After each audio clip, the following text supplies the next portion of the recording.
Good morning. My name is Paul Etterback, and it's my pleasure to welcome you to the worship service of the First Unitarian Church of Hobart, where we affirm each week in your order of service that love is the doctrine of this church. This quest for truth is its sacrament, service is its prayer, and this is our covenant, to dwell together in peace, to seek the truth and love, and to help one another. Since not everyone can attend in person, we are streaming this worship service online, and we extend a special welcome to all who are joining us virtually. The joys and sorrows portion of our service, however, is private, and we will temporarily pause the stream for that. Otherwise, this worship service is being recorded and will be available for future viewing on our website. I invite you now to enter into sacred time. To make this time and this place sacred by our presence and intention. Please turn off or silence your devices, and as you do, I invite you also to turn down the volume on your distractions, whether they're your fear or anxiety or the armor that you use to protect yourself from the world. You can do it as slowly as you need to. Breathe. Try to let go of any expectations, to drop any guilt or shame, to trust in the possibility of forgiveness.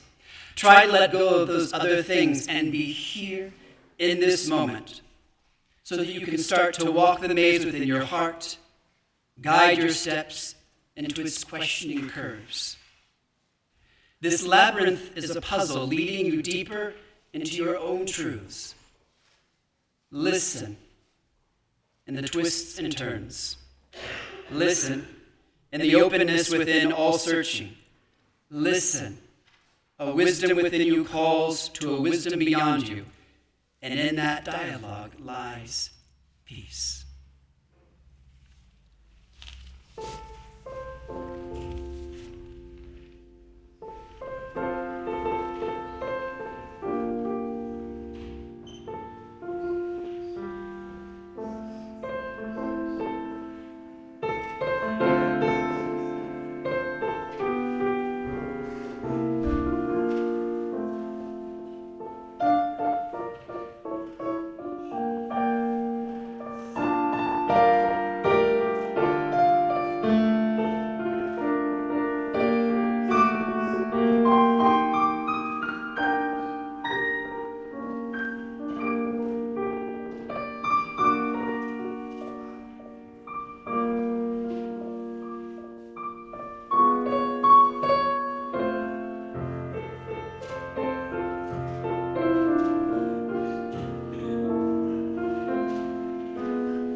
As honorary Unitarian Albert Schweitzer noted, at times our own light goes out and is rekindled by a spark from another person. Each of us has cause to think with deep gratitude of those who have lighted the flame within us. In that spirit of rekindling one another's sparks, please join together in lighting our chalice by reading together the words on the screen and in the order of your service. We gather this hour as people of faith, with joys and sorrows, gifts and needs. We light the spirit of hope, sign of our quest for truth and meaning, in celebration of the life we share together.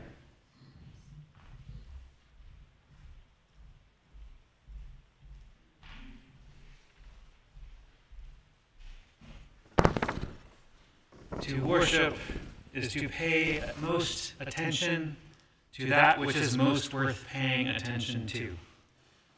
So when we gather each Sunday morning, we strive to bring that level of care and attention to our being together. But our ability to do that well rests on our Unitarian Universalist covenants, the faithful promises that we make to each other and to which we agree to be held accountable. We're not about being perfect here. We're about showing up with our best efforts and learning together. Our covenants are inherently forgiving. And even when they are broken, even then, we still seek restoration and renewal. Stumbling is wholeheartedly welcomed. So in that spirit, may we lean into the productive discomfort that makes possible all learning and growth and community. I invite you to rise in body or spirit and join us in our recovenanting as we review 3 lines of our behavioral covenant, and I invite you to respond to each with, may we forgive ourselves and each other and begin again in love. For all the ways that we have neglected to participate in the life of our congregation, may we forgive ourselves and each other and begin again in love. For all the ways that we have not supported the goals of the congregation, may we forgive ourselves and each other and begin again in love. For all the ways that we have not accepted and civilly engaged with challenging situations, may we forgive ourselves and each other and begin again in love. So in this covenant together, may we feel empowered to lean into the new together. Oh, sing a new song to the eternal, shout praise all earth, break into music and song, praise the eternal with lyre and song. Let the sea and all within it thunder praise, the world and its inhabitants. Let rivers clap their hands, let mountains sing in chorus. Oh, sing a new song to the eternal. Sometimes in life we're prompted to sing a new song together, so let's practice doing that now, both embracing whatever discomfort might be in this for you and also bravely singing out so we can hear your voice. Our next hymn, number 96, Singer of Life, is found in your great hymnal, and the words will also be up on the screen over here. 196, excuse me.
Please be seated.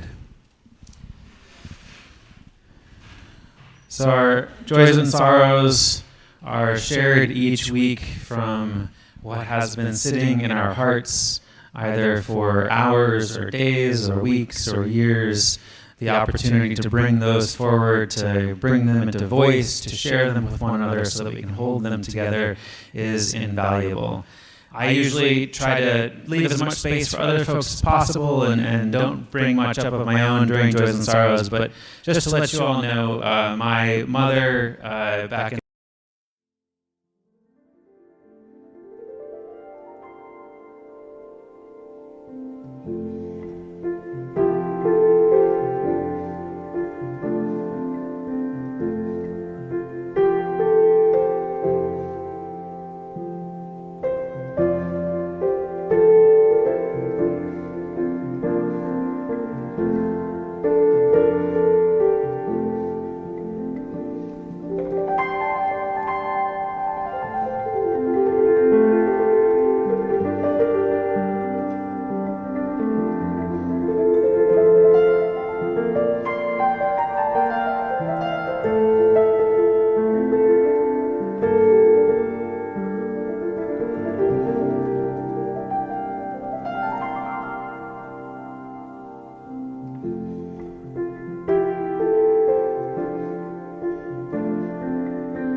those that live on in the silent sanctuaries of our hearts. May we continue to weave the fabric of this congregation into ever more beautiful patterns.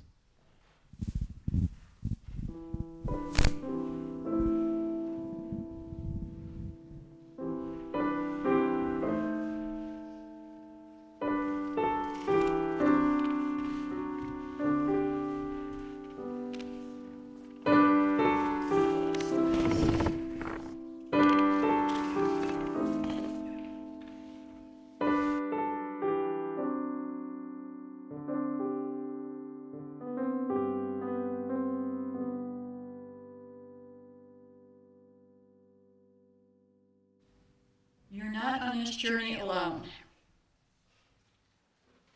There are fellow travelers going together.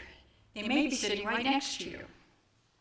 Please take a moment to greet your neighbors by waving your hands and letting the warmth of your smile fill the spaces between us. Now that we practice witnessing each other's humanity and showing up with our own. Hi, everybody.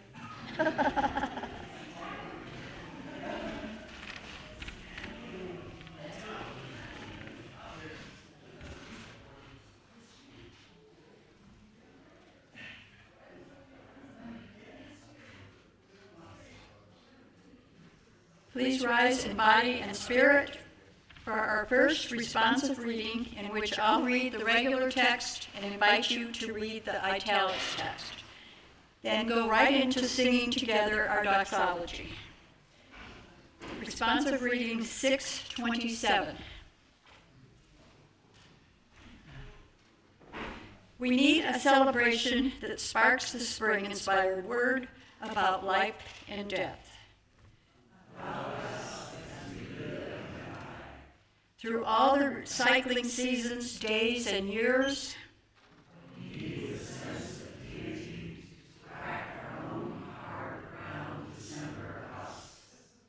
unless we move the seasons of the self and spring can come for us,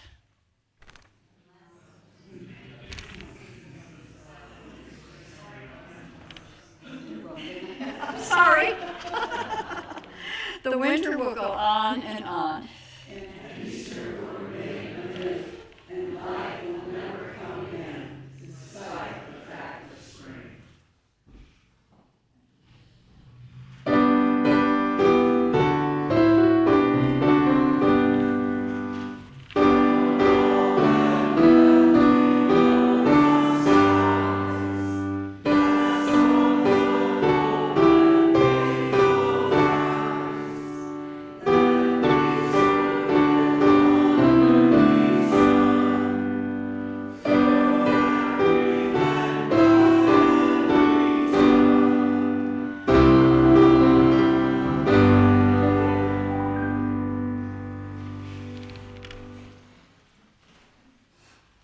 Now's the time for our story.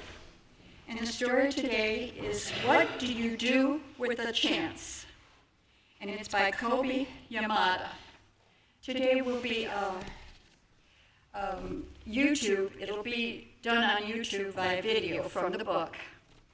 And a few of you have seen this before, but a lot of you haven't. So I'm going to tell you the video was produced and directed and everything by my stepdaughter, Rachel Street, and it stars my granddaughter, Apple Street.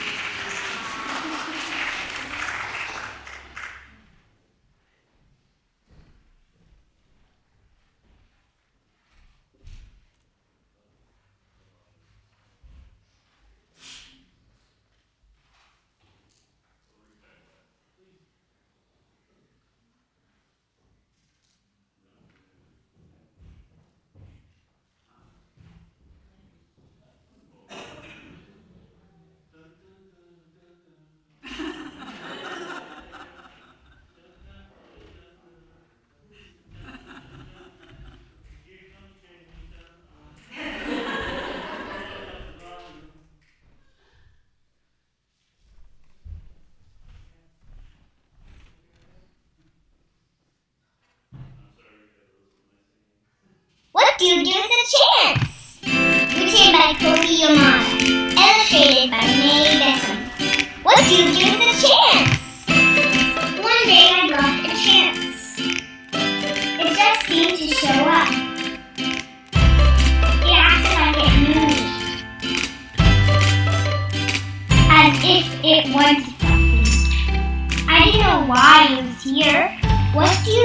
unexpected chance, I wondered. It fluttered around me. It brushed up against me. It circled me as it wanted me to grab it. I started to reach for it, but I was unsure and pulled back, and so it flew away. I thought about it a lot. I wish I'd taken my chance. I realized I wanted it. I still didn't know if I had the courage. When another chance came around, I wasn't so sure. But I decided to try.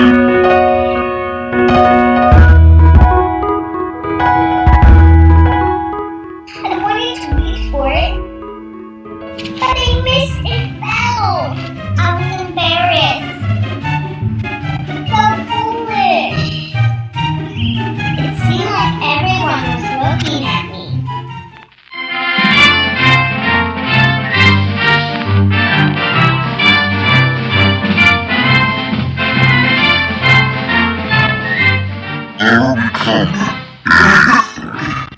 I decided I never want to feel that way again. After that, whenever a chance came up, I ignored it. The more I ignored it, the less they came around. Until one day, I noticed that I haven't had a chance for quite a while. It all disappeared. I started to worry. What if I don't get another chance? I know I acted like I didn't care, but the truth was I actually did. I still wanted to take a chance, but I was afraid. I wasn't sure if I would ever be brave. Then I thought, maybe I don't have to be brave all the time. Maybe I just need to be brave for a little while, at the right time. I realized it was up to me. I promised myself if I ever got another chance, I wasn't gonna hold back. If I got another chance, I was gonna be ready. Then, one suddenly, ordinary day, I saw something far off in the distance. Is it possible, I hope? Could this be my chance? I had to find out. I ran as hard and fast as I could toward it. I know how to explain it, but the second I let go of my fears, I was so excited. It wasn't that I was no longer afraid. Now my excitement was bigger than my fears. As I got closer, I could see that this was a really huge chance. But this time I was ready. As it came by, I reached out and grabbed it. Held on with all my might. It felt so good to soar. It's a victory. Now I see that when I roll back, I miss out. There's so much I want to see and do and discover. So, what to do with the chance? You take. It just might be the start of something incredible.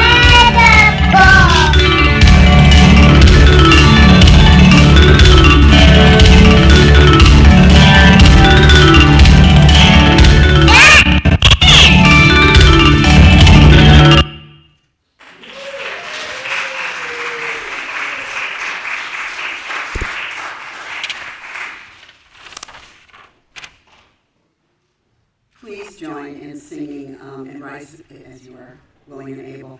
The middle hymn, number 396, in the blue hymn, in the gray hymnal. Number 396. I will also do a background to this at some point, and you should feel free to sing along with me as you know what I'm going to do and things like that. So I know this goes a little older.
In a little bit of a preamble, I just want to say that I probably should go home now that we've seen that wonderful story being told.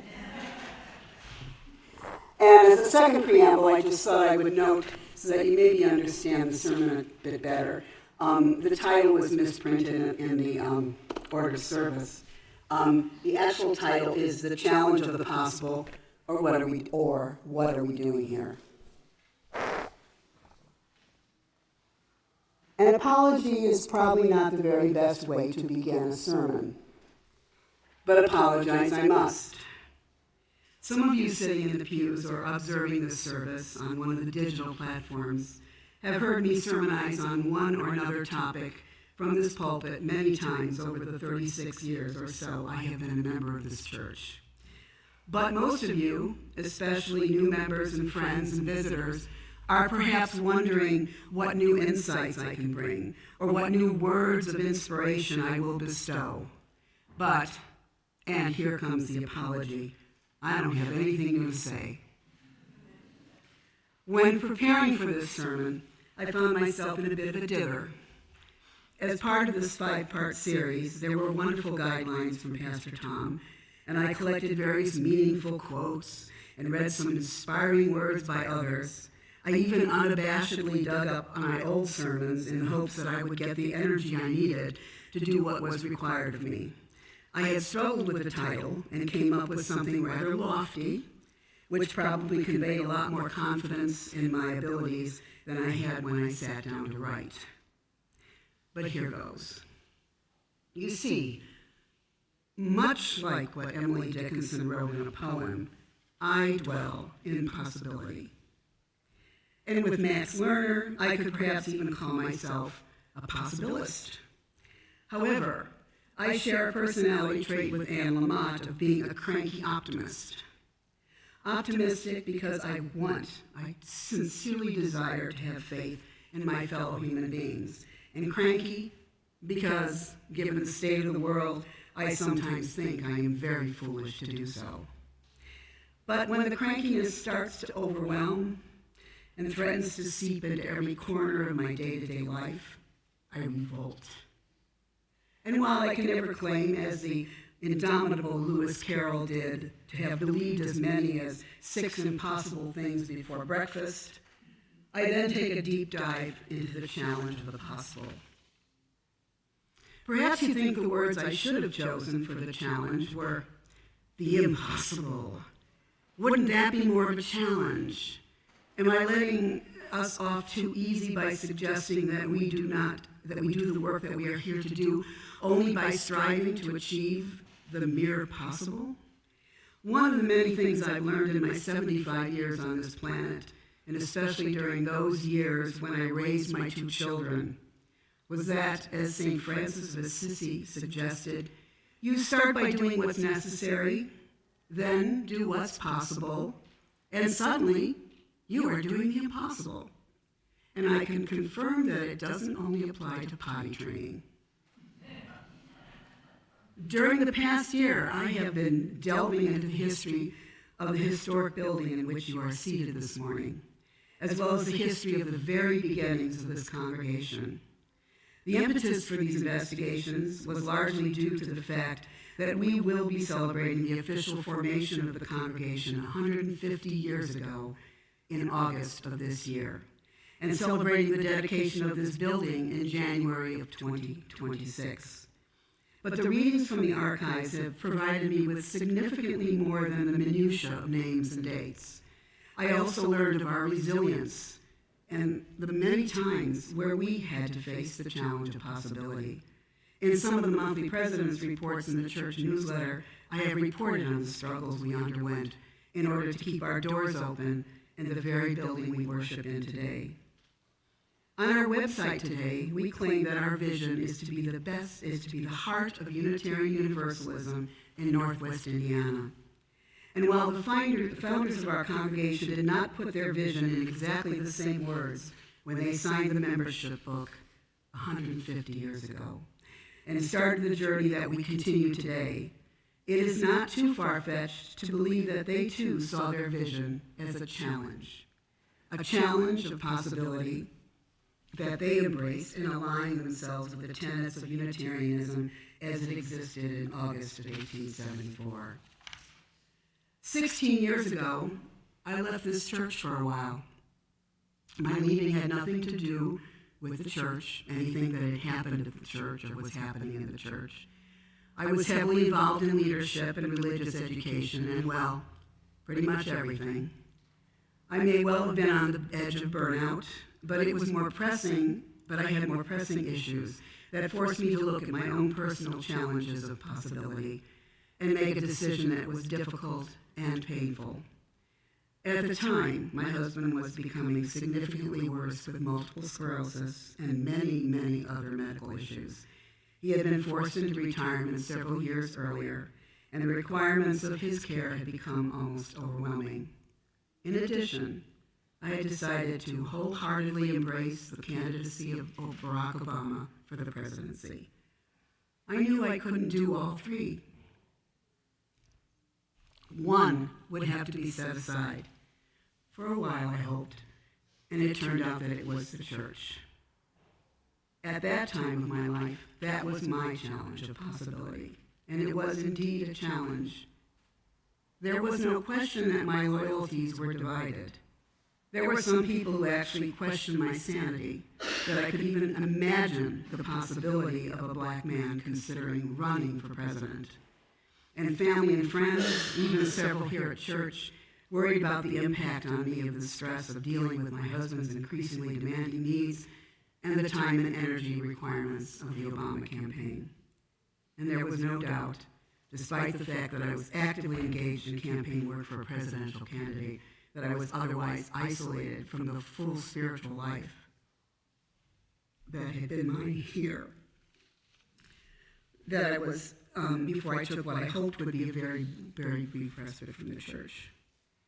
When Obama was elected, I was, as I'm sure most of us in this room were, overjoyed. I actually took some credit for him winning Indiana.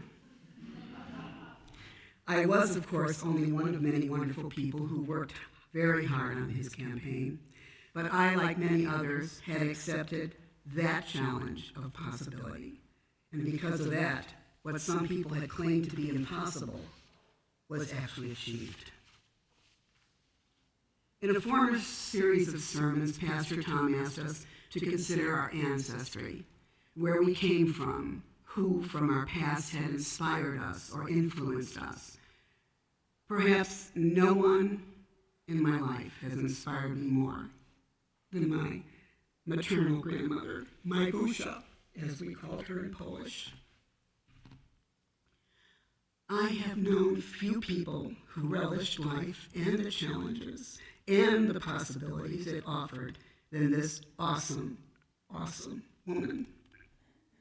I was born in Chicago, and for the first 6 years of my life, I lived with my parents and brother on one floor of the Greystone that my grandparents owned in Humboldt Park. When I was somewhere between 3 and 4, I began to realize that something a little strange was going on in the basement of the building. The Greystone had 3 floors above the basement, and besides the 2 floors inhabited by my grandparents and my small family, my grandmother rented out the top floor to what I remember as a young couple and the mother of one of them. But it was the people in the basement that intrigued me. I was absolutely forbidden from going in the basement, which of course meant that I was going to seek every opportunity to do exactly that. It wasn't long before I figured out that there was a revolving group of people, families from what I could tell, that moved into and out of the basement. My grandmother would visit them, sometimes with other people carrying briefcases, and very seldom was anything ever said in English. I was discovered and scolded and admonished and never talked to anyone about the people in the basement. Many years later, after my grandparents had sold the Greystone and they and my family had moved into the country, I learned that from 1945 to 1955, my grandmother had housed refugees from Eastern Europe in her basement until they could find jobs and a place to live. She always referred to them as her DPs, displaced persons, and for her it was a term of endearment. For each of those families, she had devoted herself to the challenge of possibility, a possibility for dignity and respect, a possibility for a new life and a future for their children, a possibility for recovery from the painful conditions which they had escaped. And perhaps growing up with the influence of this amazing woman contributed more than I will ever know to the person I became. Okay, get it together, Sandi. There are a few of us here who remember the 60s, who lived in and through the 60s, who may even consider themselves to be children of the 60s. As John Lennon said, the thing the 60s did was to show the possibilities and the responsibilities that we all had. It wasn't the answer, it just gave us a glimpse of the possibility. Imagine, if you will, the energy, the vision, the commitment, the passion, all those constituent parts of the desire for change. The civil rights movement, women's liberation, the nascent concern with the environment, which culminated in 1970's first Earth Day, the Green Revolution, the anti-war movement, the Chicano movement, gay rights, Apollo 11, the measles vaccine, and so very much more. Every one of these movements or achievements began as a challenge of possibility. There were certainly cynics aplenty, but a significant number of people envisioned a different world. A world in which it was possible that Martin Luther King Jr.'s vision of justice and equity could be realized. A world in which women had autonomy over their own bodies. A world in which we began to take care of our planetary home. A world in which the scourge of a dangerous disease could be prevented. A world in which, in John Lennon's words, there would be nothing to kill or die for, and we would give peace a chance. And it was more than a desire to accept, indeed to embrace, the challenge of possibility. It was to have the moral imagination to see what needed to be done and have the courage to accept the responsibility that John Lennon mentioned. It was not an easy task, and it is not an easy task. There are times when I feel the 60s were a mirage, something I fantasized about, even though I know that tremendous strides have been made in all the areas I mentioned, and more. I am keenly aware that we have backslid, that in the particular instances of the overturning of Roe versus Wade, the targeting of LGBTQ plus people, and the blatant attempts to discourage and restrict voting among people of color and other depredations, we've stepped backward. And I feel a deep sense of both shame and anger at my country. I struggle mightily against becoming a cynic, and I have never and could never adopt a stance of apathy. As a matter of fact, I sincerely believe that they are both examples of a metaphysical death wish. So instead, I pose a question to myself, and it is one that I'm posing to you now. What am I doing here? What are we doing here?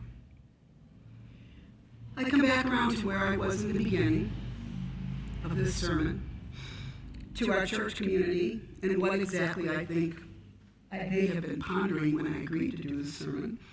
You see, my original idea to tie in with the upcoming annual pledge drive was to talk about the idea of the gift, the concept of generosity, of philanthropy, if you will, any and everything that could impact the successful continuation and expansion of this beloved community.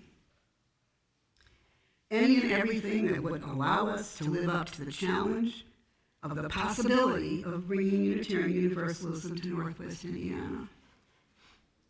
Any and everything that would enable us to meet the challenge of the possibility of having our very own settled full-time minister.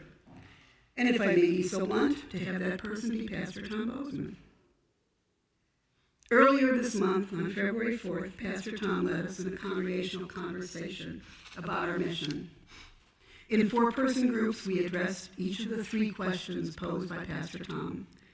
And probably the most resonant question of the 3, for me, was the last.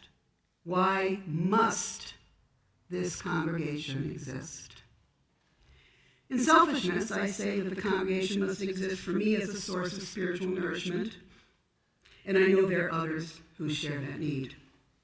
And it must also exist as a haven for anyone who has experienced the insults of ignorance and hate. And it must also exist as a partner to the larger community, which aids and comforts people in need. And it must also exist, per our website, as an embodiment of the UU values of justice, equity, and compassion.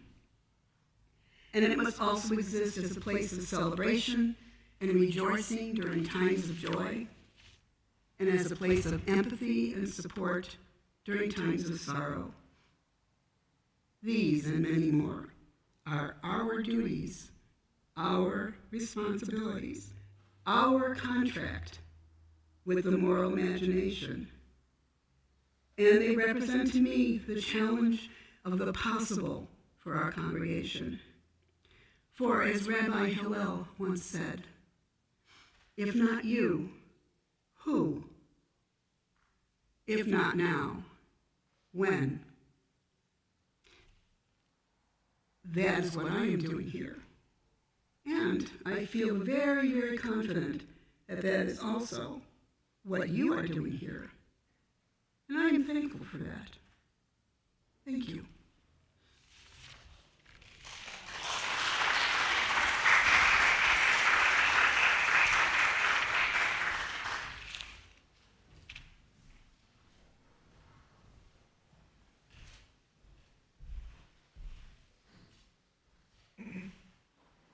Thanks to Sandi, she always challenges us, always makes us think, and your lovely stories are just wonderful to hear.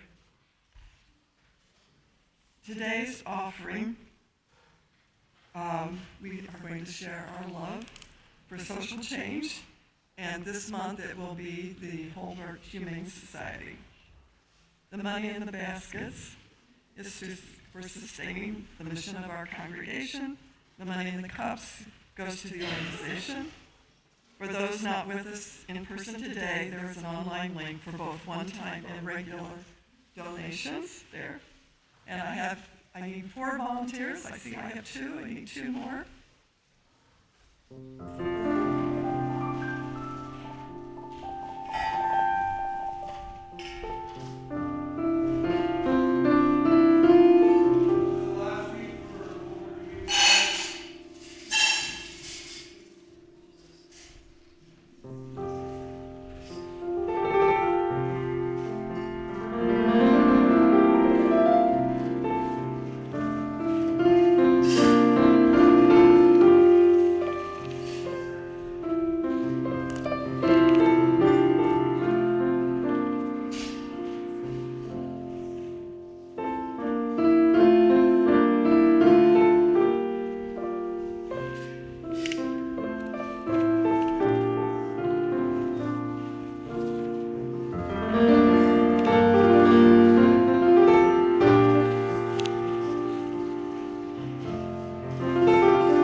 see now it is time for announcements. Are there announcements? Okay, Pat.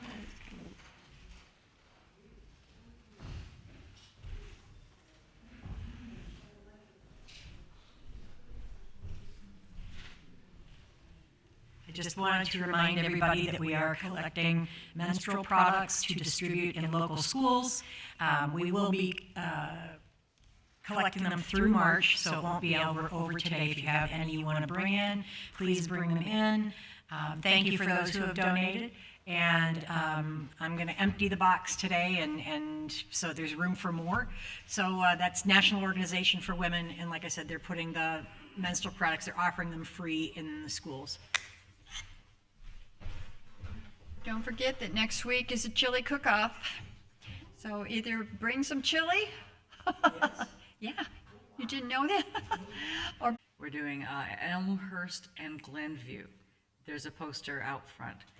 And the next day, Monday, the 11th, I'm doing Old St. Pat's Church Concert Choir. The Sheemson Gale is back at Symphony Center, downtown Chicago. So it's way closer. In any case, if anybody wants one of these to check it out, please see me. Any other announcement? Are there any other announcements?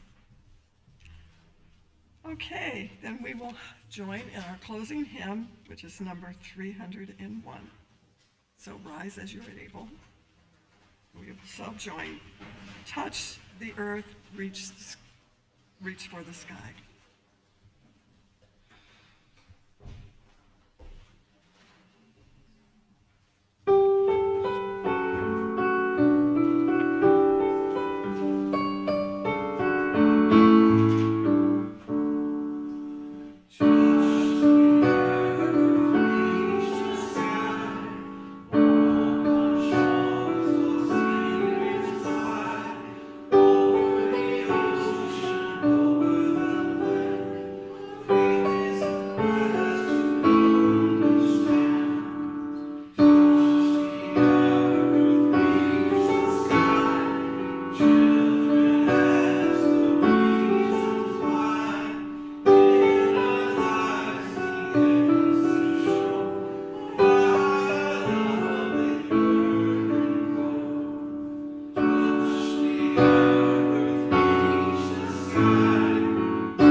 Closing words are on number 712 in your hymnal if you want to look there.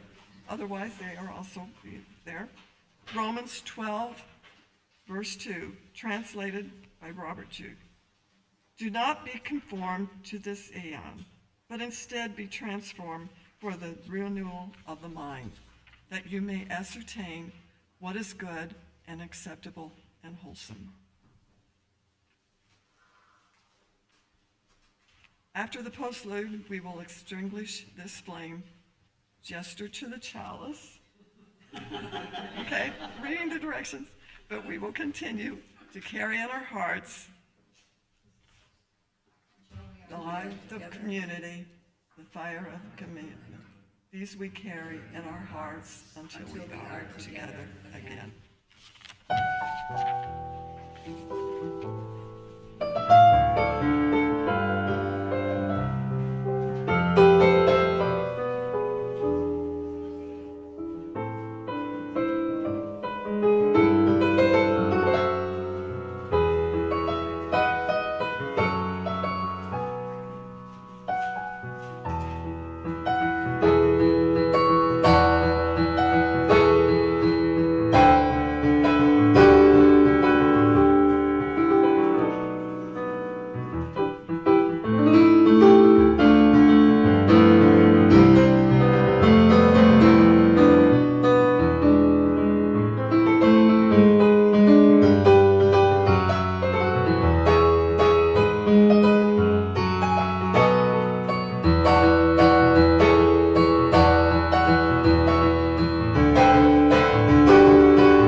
We invite all of you together into the fellowship hall. Barb, did you have something? No? Oh, okay. Especially